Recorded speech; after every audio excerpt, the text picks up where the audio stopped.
আমাদের দেশের বিরুদ্ধে যে গত কথিত সরকার ষড়যন্ত্র করছে, বিদেশের যে সকল দেশ সেই কথিত সরকারের দেশের সরকারের সহযোগিতা করছে, তাদের বিরুদ্ধে সকলে কিন্তু ঐক্যমত প্রকাশ করেছে এবং এই যে ষড়যন্ত্র হচ্ছে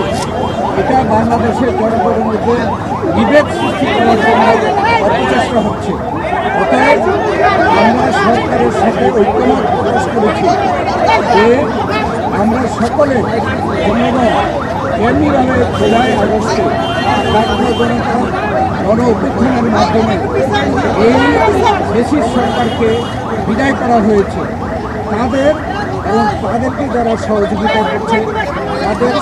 ষড়যন্ত্র সেইভাবে এদেশের ছাত্র সকলে মিলে এই ষড়যন্ত্রকে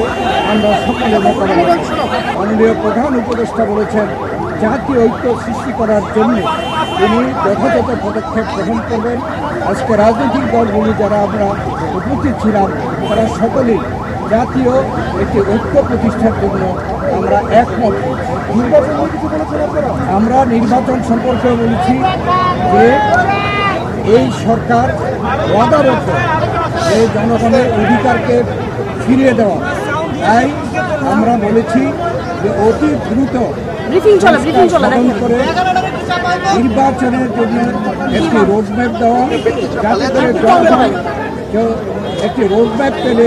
নির্বাচনমুখী হয়ে গেলে যে সকল ষড়যন্ত্র এখন আপনারা দেখতে পাচ্ছেন এইসব ষড়যন্ত্র